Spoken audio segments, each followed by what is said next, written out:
The time has officially come to run through every book I have read in 2023. Grab yourself a beverage.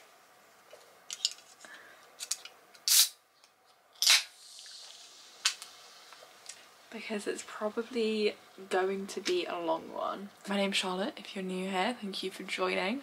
I have read, I'm on my 40th book and I'm going to finish it. So I read 40 books this year, we're going to call it that. So I'm going to run through every single book. For all of the books that we are going to be talking about today, I am going to give them my star rating, my general thoughts on the book. We'll do a little bit of a synopsis of the book, and then I will put the genre and everything like that in this corner. But let's get started with the first book that I read this year, which was Conversations with Friends by Sally Rooney. I gave this 4 stars and I read it in around a week. I think I started it just before New Year's last year and I finished it on the 7th of January. So yeah, I really enjoyed this book. Obviously 4 stars is a pretty good rating. Managed to read it quite quickly for like a lit fic. This is about a character called Frances, who is a aspiring writer in Dublin. She is living with her best friend, who also is her ex-girlfriend, and they are poets together.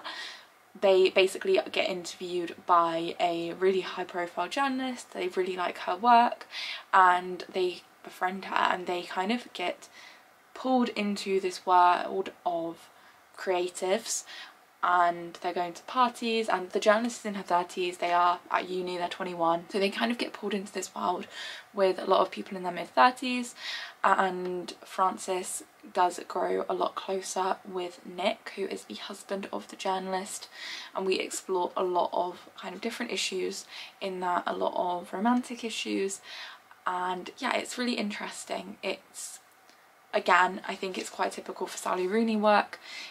It's a story about love, it's not a love story. I don't even know if I'd go as far to say it's a story about love.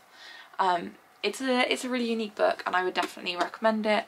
As I said, it was a 4-star read for me, and I'm definitely going to be trying to pick up Normal People this year, because I think I tried to read it but I was in a bit of a slump, and these aren't books you can read in a slump. You have to be very in the mood to read, because Sally Rooney doesn't use quotation marks, so you have to be really in the books, in my opinion, to enjoy them, because otherwise it can make it really difficult to figure out if you're reading dialogue or not, basically. But yeah, that was the first book done. The second book of the year that I read was The Flat Share, and I gave this one 3 stars. So it was a pretty good read, it just didn't hit the spot for me. So this is about 2 people that end up in a 1-bedroom flat share where he works nights and she works days, so they never see each other, and it kind of goes through that. She has some obsessive ex-boyfriends, he has a wrongly imprisoned brother, and they aren't meeting but they're kind of learning so much about each other. They're meeting all of the other people in their lives. I think he has a girlfriend for most of this. Yeah, it's a bit of a strange book. They kind of start writing notes to each other. Yeah, as I said, I gave it 3 stars. I just think it didn't quite hit the spot with me in terms of the romance, the execution. Like, it was all a bit strange to me. And then moving on to book number 3, we have one of my like literal favourite romance, well, my favourite book of the year, I think, or one of them. After I Do by Taylor Jenkins Reid. I absolutely adored this book. So this is about a couple that they fell in love in college, and then when they're married they kind of realise that they don't really love each other anymore. Their relationship's gone really stagnant, nothing's kind of moving forward, nothing's happening, and they decide to go on a break.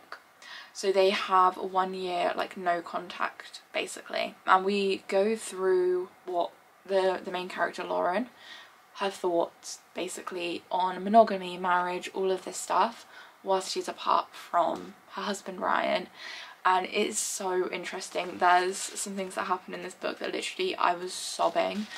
I read this really quickly. So I started this on the 17th of January 2023 and I finished it on the 19th. That is the quickest I've ever read a book. up until a few months ago, like up until this was the quickest I'd ever read a book. Now I read that much quite frequently, but this was a new thing when I read this book, and yeah, I absolutely adored this. Definitely my favourite book by Taylor Jenkins Reid, I think. The next book that I read was something that was really anticipated by me, because I have wanted to read another book by this author for a really long time, but I could never get my hands on it, and it's Book Lovers. So I had wanted to read Beach Read for so long, and I went in with Book Lovers first because I was able to get it first.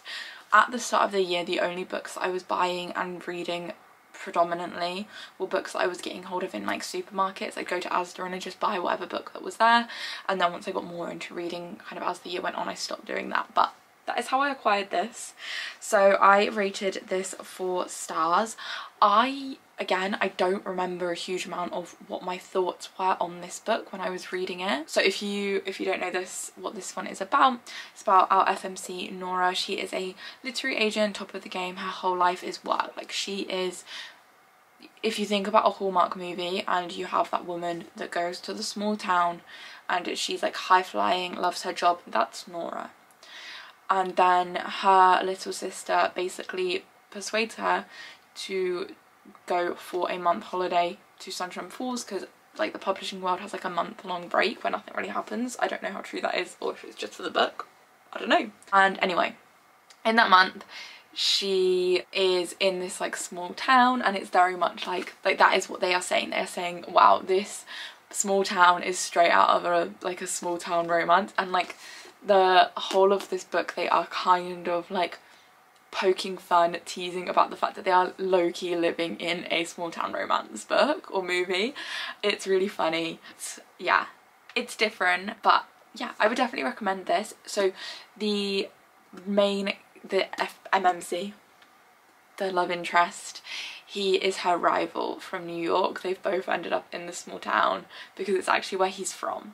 So yeah, really enjoyable. I liked it a lot, but I did only give it 4 stars, and I think it took me a little while to actually finish this book. I didn't have a start date for it, but I didn't finish it until April, so we had a really big gap where there was no reading after a very successful January. The next book that I read after finishing Book Lovers, I dove into the crime world. So in 2022, or maybe it was as late as 2021, I read The Thursday Murder Club, and I finally picked up the second one in the series, The Man Who Died Twice.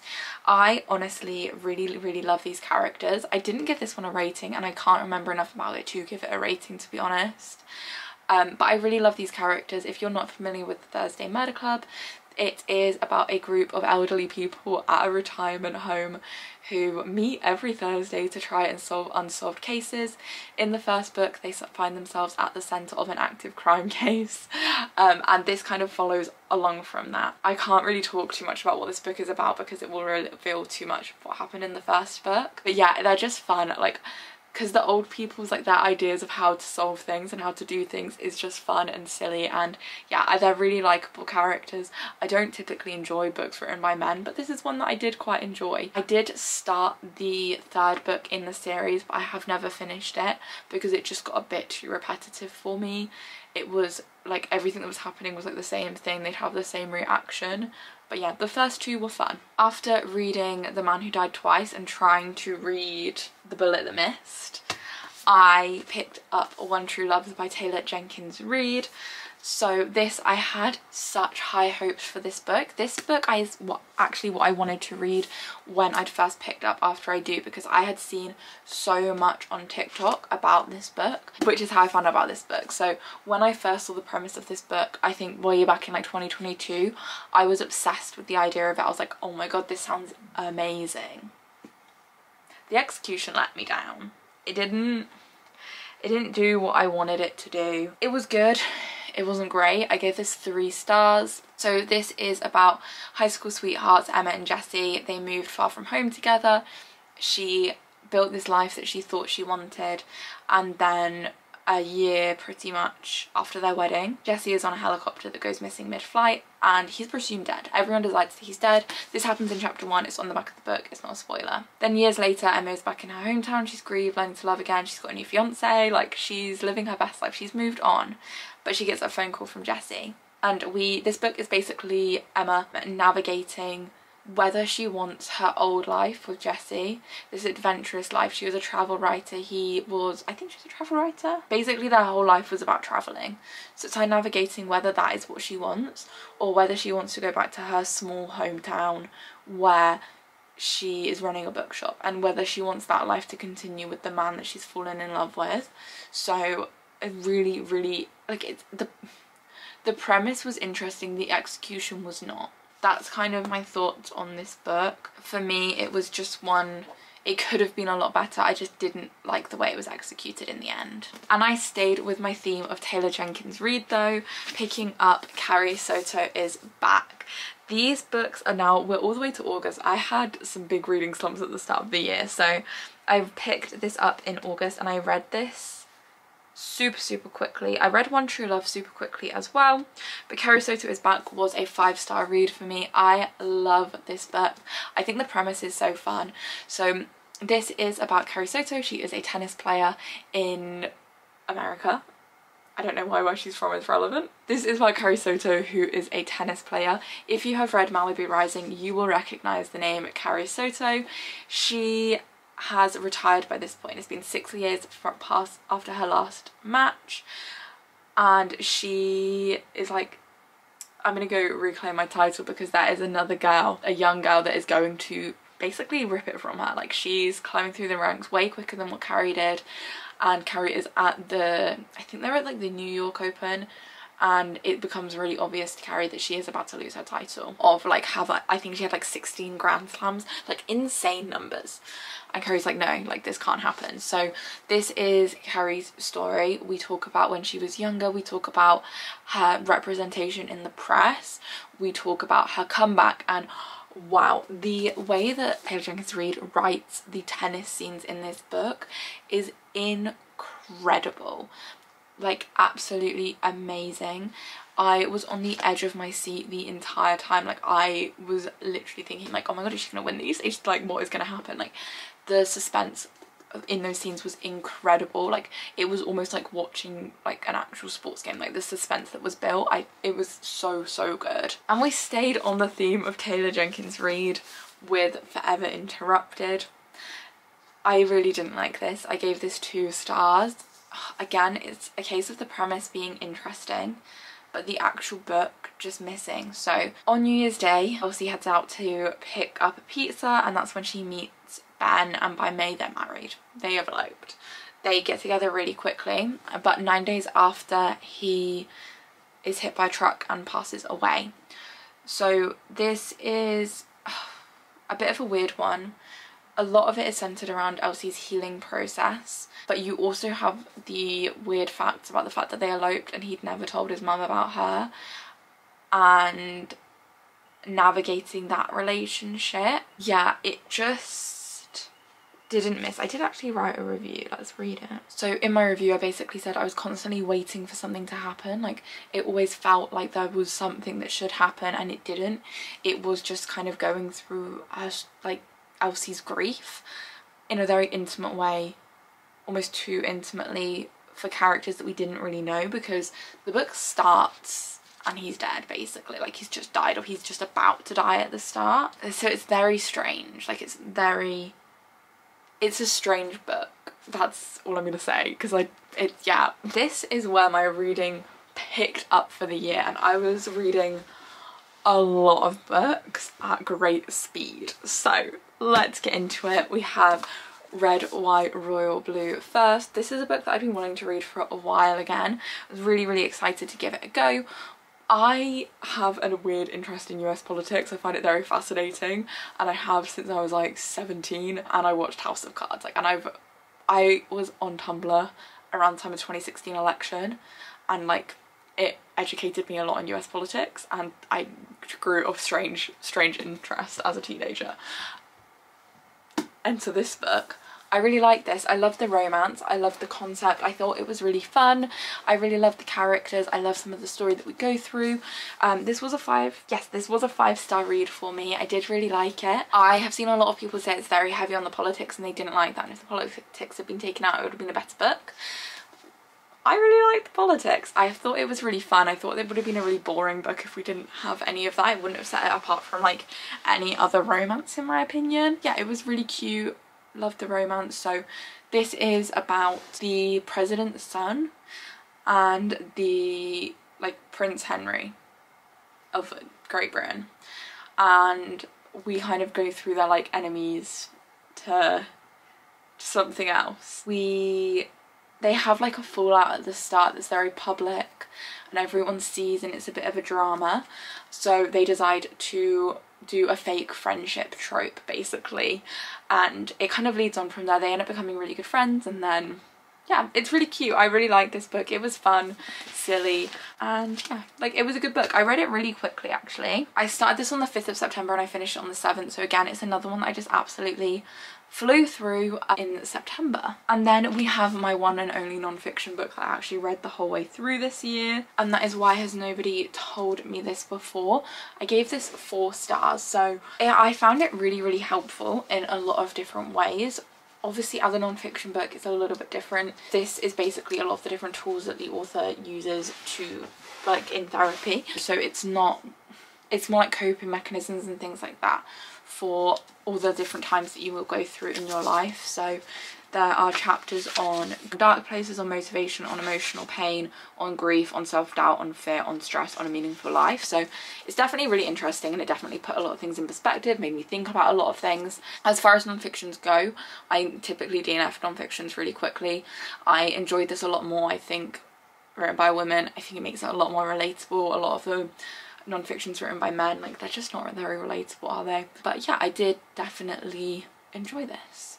So the book that I went on to after Why Has Nobody Told Me This was The 16 Trees of the Somme by Lars Mitting.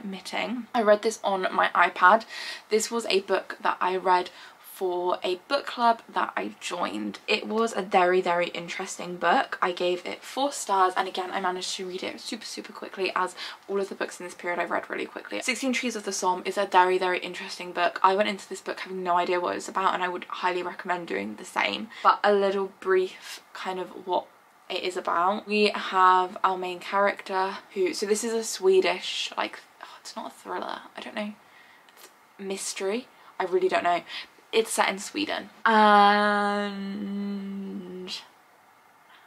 it's such a hard book to explain.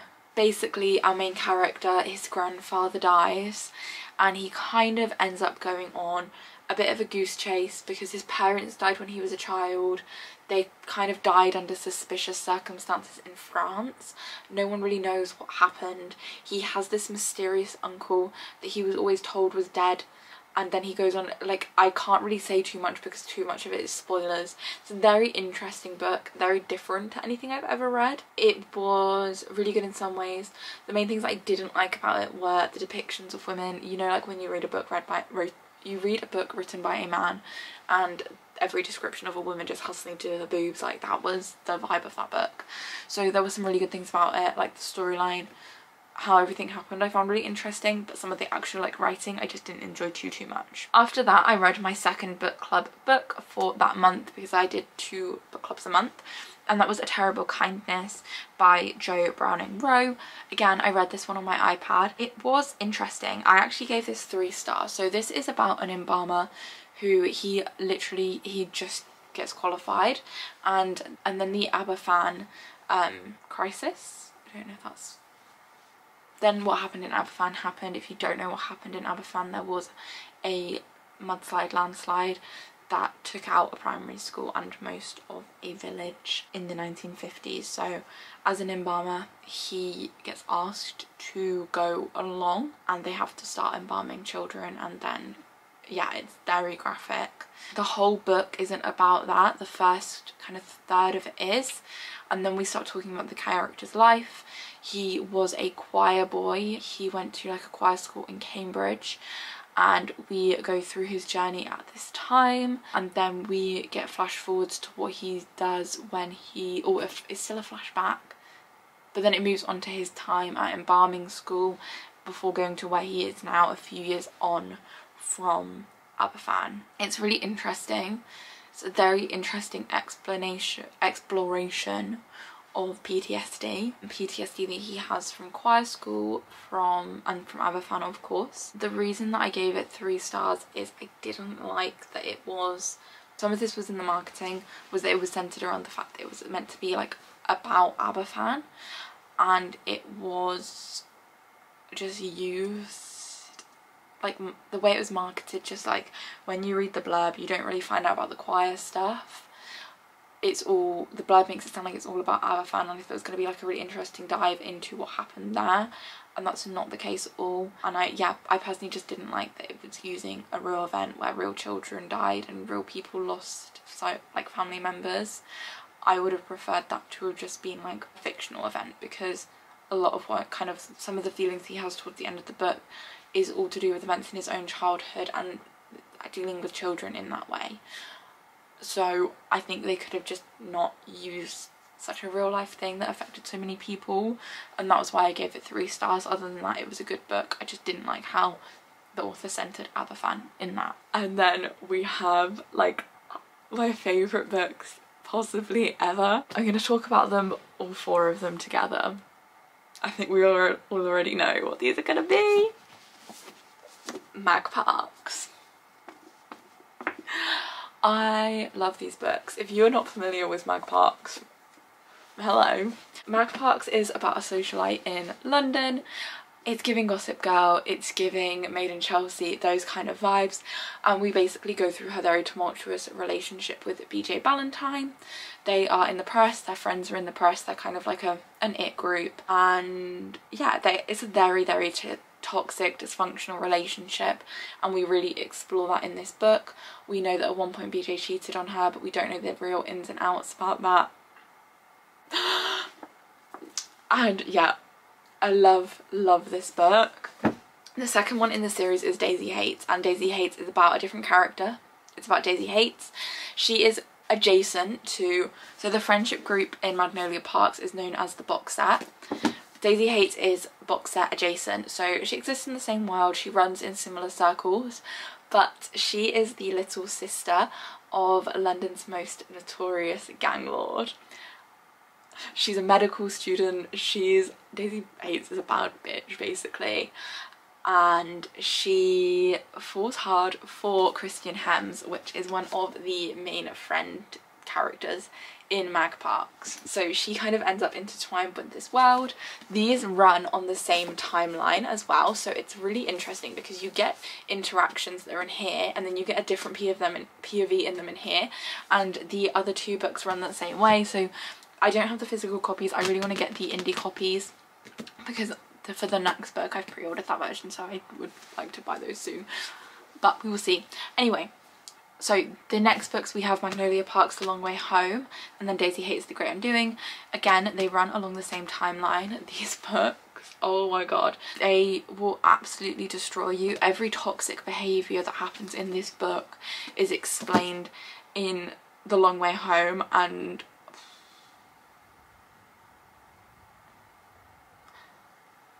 oh my god, it broke me. Like, I think about these characters constantly, like, and Daisy Hates, The Great Undoing as well, the ending of that book. Magnolia Parks is in the POV of Magnolia and BJ, so it's between their POVs. Daisy Hates is in the POV of Daisy, Christian, and Julian Hates, her older brother and gang lord, who is... Julian Hates will have you kicking your feet and giggling. I mean, like, why do I feel this way about London's most notorious man?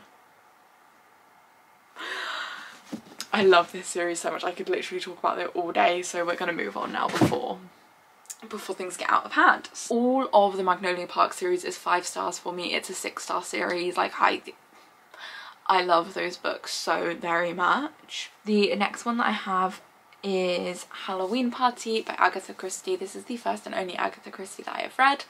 I gave this 3 stars. I wasn't a huge fan about this. So this is basically during a night of party games for Halloween, Joyce Reynolds boasts that she once witnessed a murder. No one believes her, and then she is found dead, drowned basically. So they then try to figure out what happened, of course. It's a Agatha Christie. It's basically the characters going to everyone in the village, finding out the truth about this girl, what had happened and all of that kind of stuff. I just didn't really like it. There was some really long bits of just boring description. Like, there was this like garden and like genuinely about 10 pages just describing what this garden is like, and I couldn't, like, it was just weird. It was really weird. Not a huge fan of this at all. And then we have another one of my favourite books of the year, another like 6-star read, Powerless by Lauren Roberts. 5 stars. Absolutely adored this book. Again, I talk about it all the time. This is very comparable to things like The Hunger Games. It is about Payton, who is an ordinary, living in a world where you cannot be ordinary. If you are ordinary, you will be killed, basically. So it is about Payton, who has been raised as a psychic to blend in because it's a power that they can't question. It's too weak for them to question it. And then we have our romance, Mr. Kai Azir, who is one of Ilya's princes. She unexpectedly saves him in a very public scene in the slums that she lives in, basically, and this throws her into the trials, the purging trials, which is a brutal competition meant to showcase the elite's powers. She's not an elite and she gets thrown into this.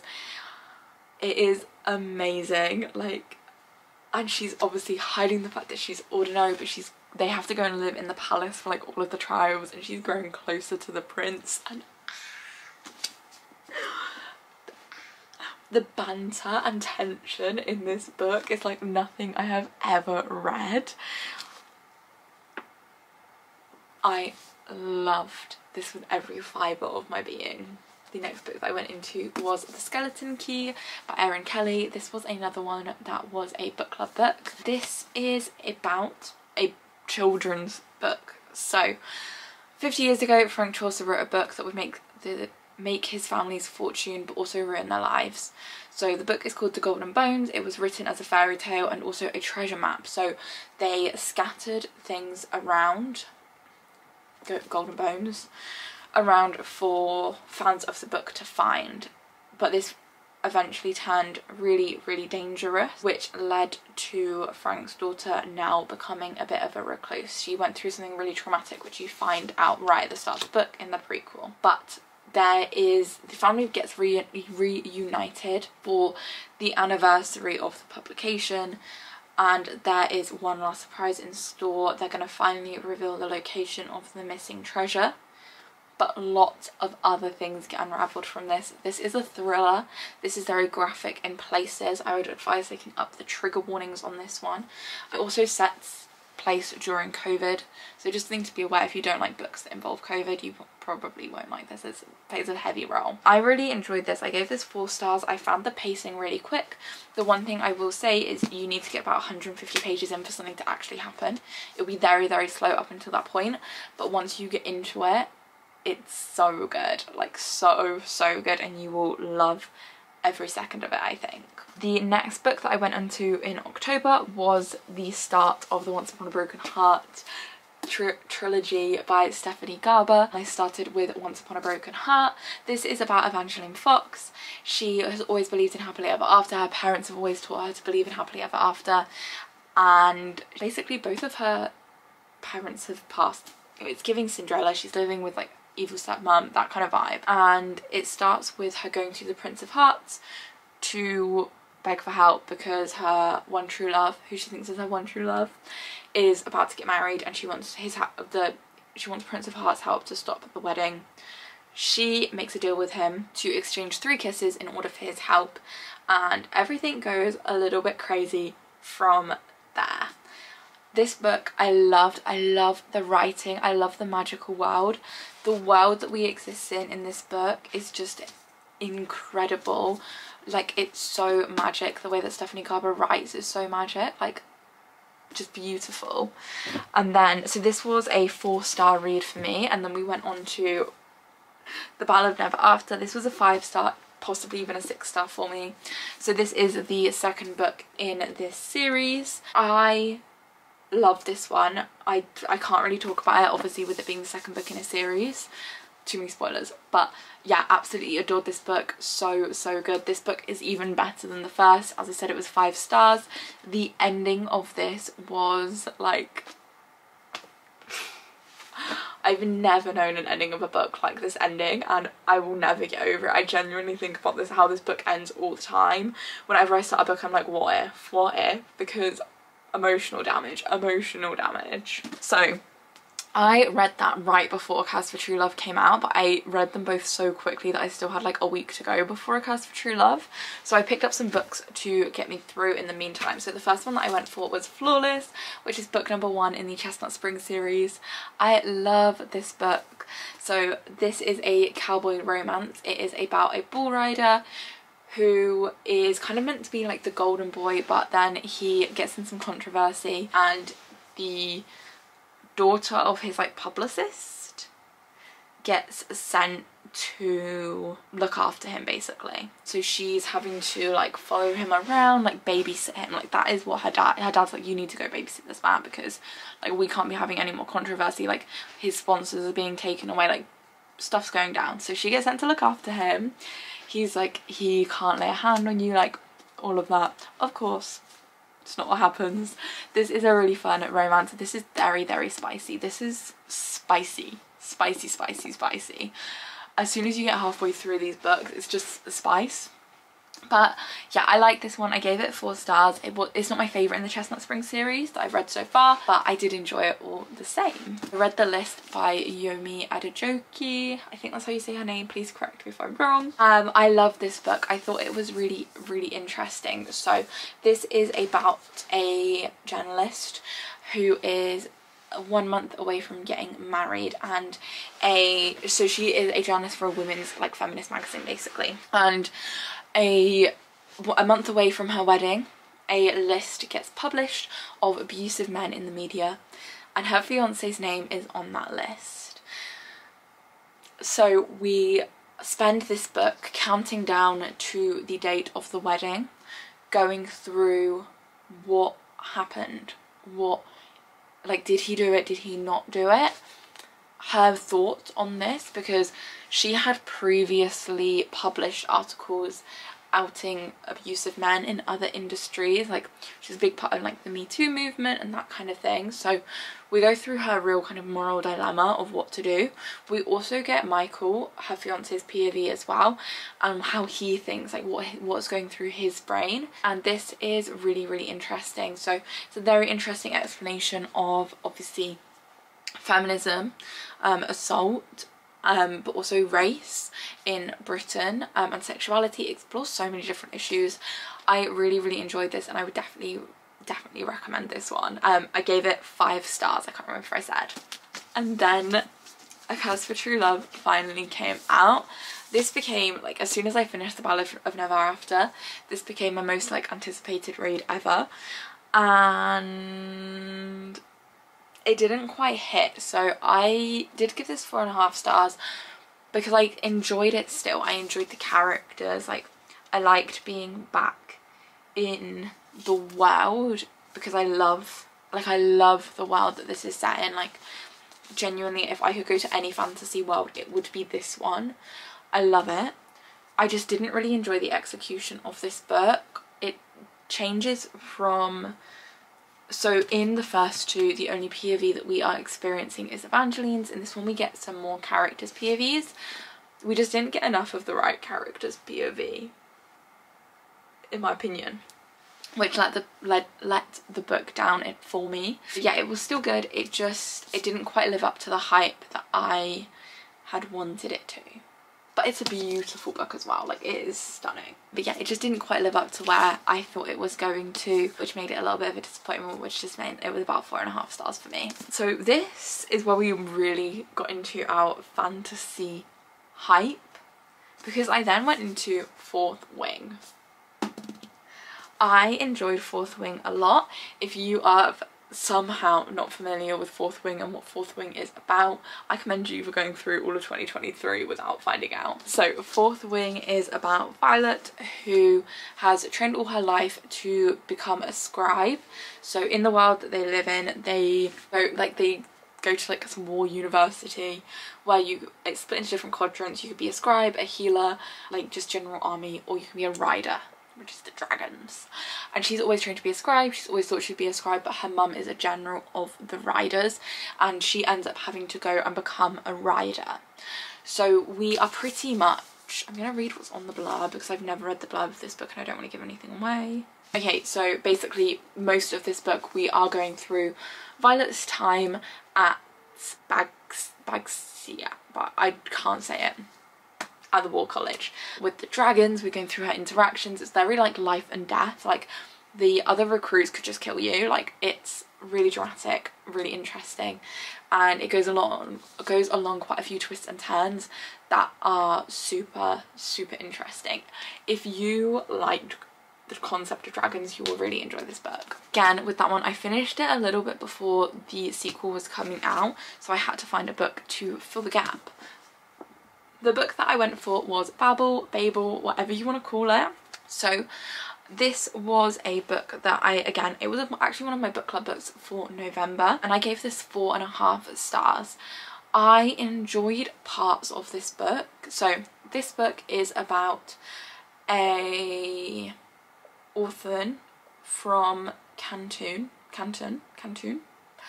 who is brought back to England by a mysterious guardian, and it's really hard to explain without giving too much away, but basically he gets sent to the Oxford Centre of Translation, Babel, to have his education there, the university education there, and we go through a lot of what happens. We go through his build up to going to Oxford, his time at Oxford, and then there is a catalyst of the events that I won't share, and we go through his time through that. So the actual name of this book is Babel, or The Necessity of Violence, an Arcane History of the Oxford Translators Revolution.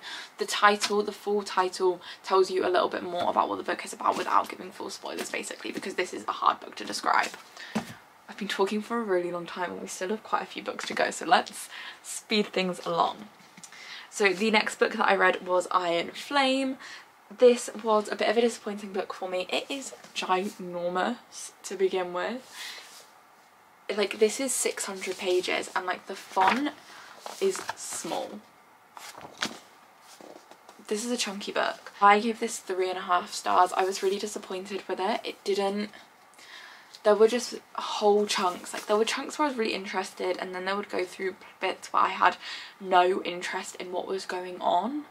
Like, it just wasn't hitting for me. Yeah, the ending is fantastic. The ending blew my mind. But yeah, it was just a really long book. A lot happened, but not a lot happened at the same time. Parts of the story are really repetitive. Like, there's issues that just aren't resolved.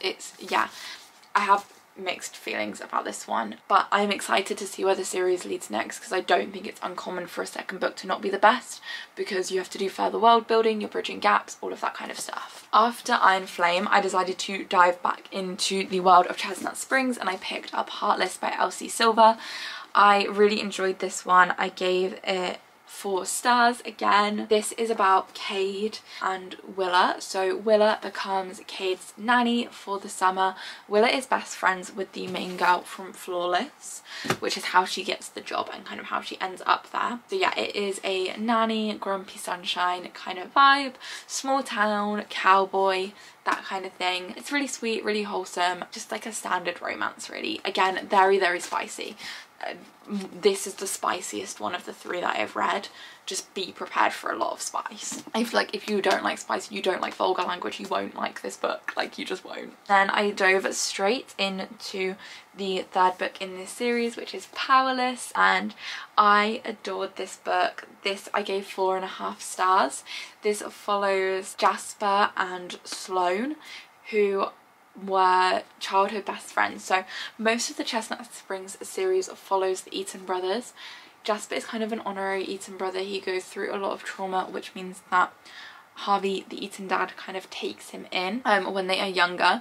So he is like an honorary Eaton brother, and Sloane is their cousin. So she's kind of grew up coming to the ranch over the summer where she'd hang out with Jasper, and they kind of became childhood best friends through their teenage years. I think there's like a 5-year age gap. And then they've been in the friend zone, but she is all set to get married, but then she doesn't.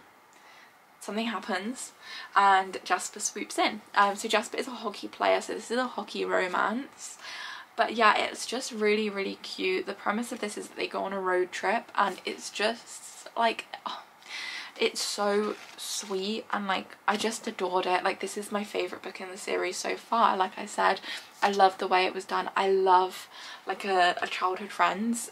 Like, it's one of my favourite tropes. Yeah, I really, really enjoyed this book.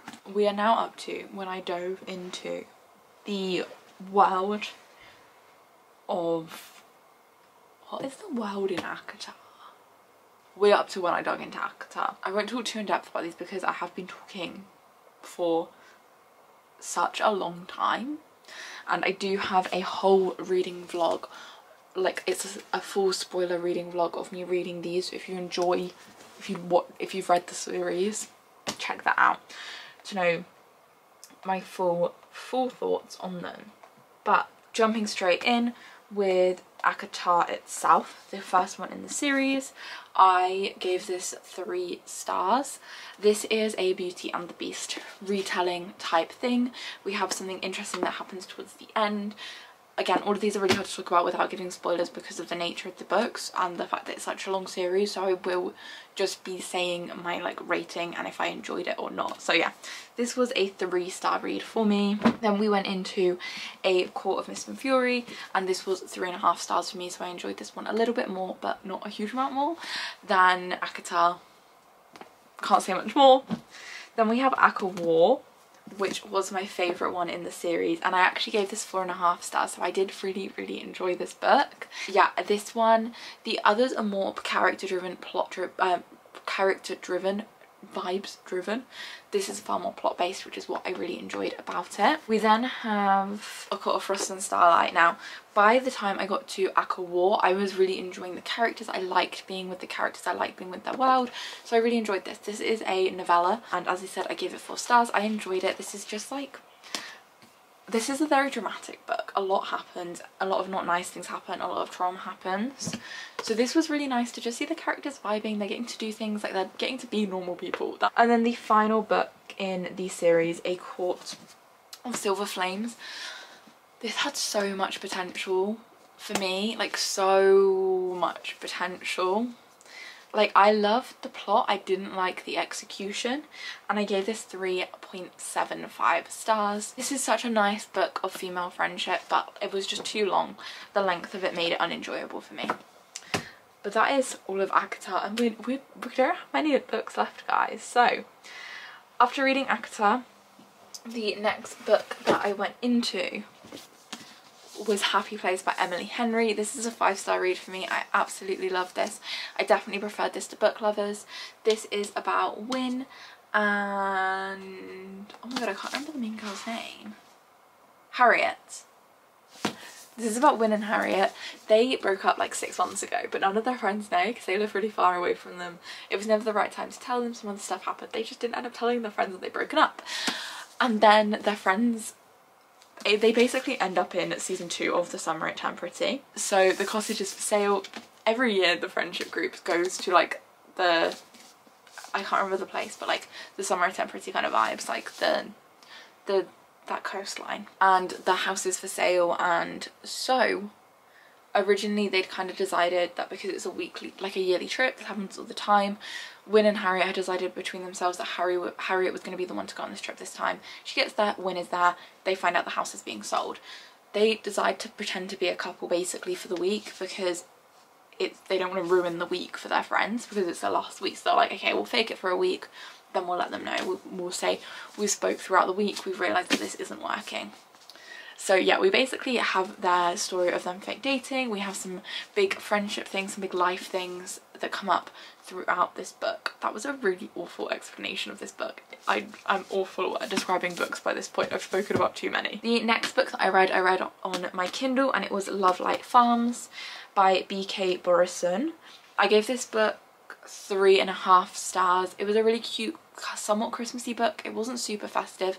I read it to try and get in the Christmas spirit and it just didn't do that for me. But it was cute. it was just a standard little romance. It was a little bit spicy, nothing too crazy. It wasn't anything like too memorable about it. It is a friends to lovers fake dating. So the owner of a Christmas tree farm, the Christmas tree farm is going to go bust, so she enters a competition with a travel influencer that would like get her some, I think 100 grand and like a lot of promotion. So she enters this competition, but on the application form she lies and says she has a boyfriend, because everything that influencers like promoted before, it's always been like cutesy couples in love. So she's like, oh my god, the only way that I will get this is if I pretend I have a boyfriend. So she then has to install the help of her best friend to like do fake dating trope, basically to prove to the influencer that like she has a relationship. And we basically go through the kind of standard fake dating trope that we always do with a fake dating trope book. After reading that, I decided to go into my week of reading crime YouTube videos. So all of these I'm going to talk about really briefly, because I do have a full video on my channel where I read them all and talked about them all at length.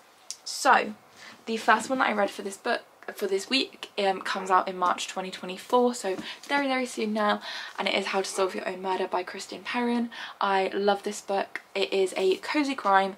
It is about Frances, who when she's 17 she goes to a fair and has her tarot cards read.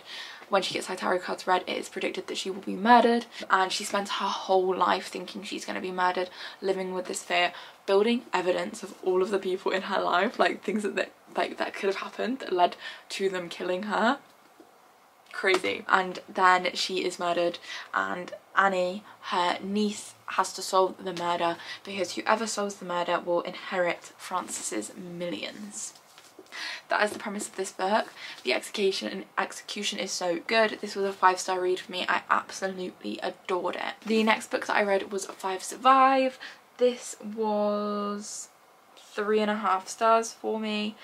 I thought I was going to really like this, but to be honest, to me this was just a Lord of the Flies retelling, and that kind of sums it up for me. So we have 5 friends or 6 friends that are travelling on an RV for spring vacation, spring break, when the RV breaks down. But it's not an accident. There is someone out there and someone wants one of them dead. There's 8 hours till dawn. The 6 friends must escape or work out which one of them is the target. Buried secrets will be forced to light, and not everyone will survive the night. So very dramatic. This is a true thriller. It goes through the literal 8-hour countdown. It is very intense. I did enjoy it. I just gave it 3.5 stars because there was a lot of characters that just weren't super developed. This is a YA, and I don't know if that's why maybe some of the characters weren't super developed.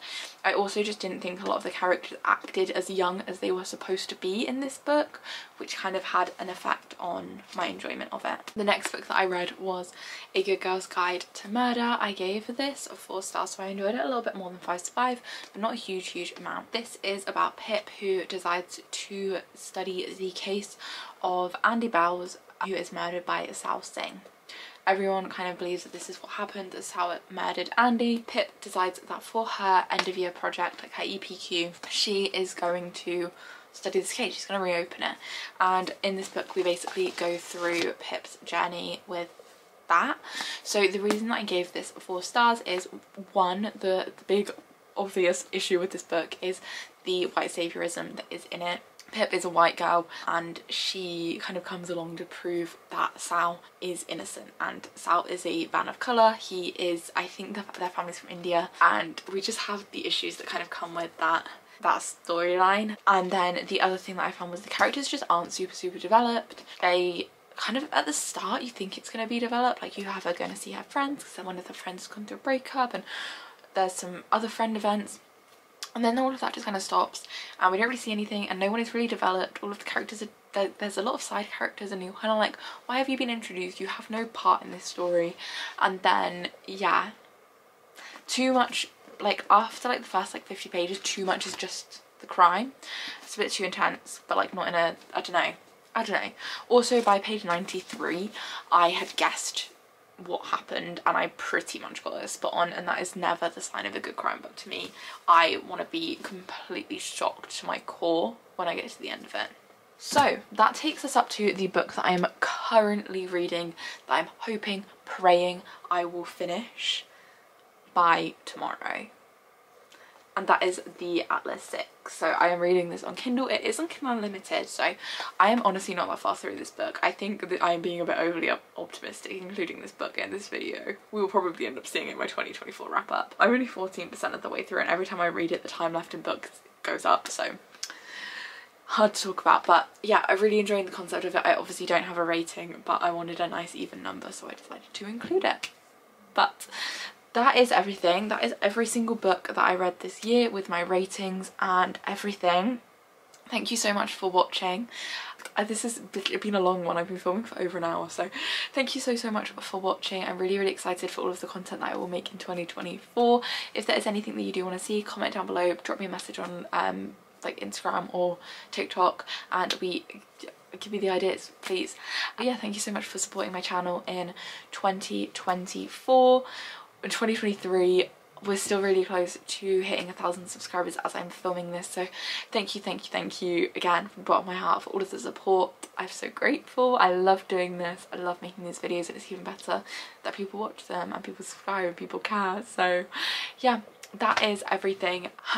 This is going up on New Year's Eve, so have an amazing New Year's Eve, and I will catch you next year. I have to say it. But yeah, I'll catch you in the next video. Have a great New Year's Eve and a Happy New Year.